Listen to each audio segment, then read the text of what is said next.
Upande ya vijana wetu, kwa sababu ya mazingira, Nairobi imekuwa chafu kwa muda mrefu.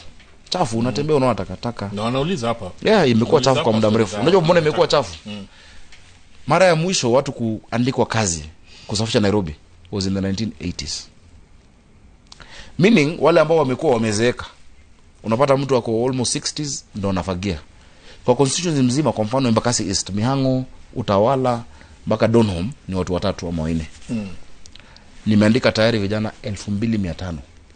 2500 wako kazi. Ukiuliza watu wa Nairobi watakwambia wanaona mitaani. Ndio wale tunaona pale. Ndio wale.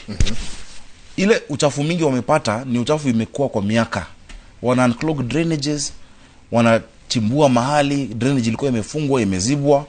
Na ndio maana kuna watu wengine walikuwa wamejenga maduka kwa juu ya drainage, tumeambiwa wazitoe, wanazitoa wengi, wanajitolea, wengine tunawasaidia kutoa. But they are working. Na wanasema Nairobi na waka, lazima na waka. So on environment tumefanya hivyo, nimenunua tayari 27 tippers.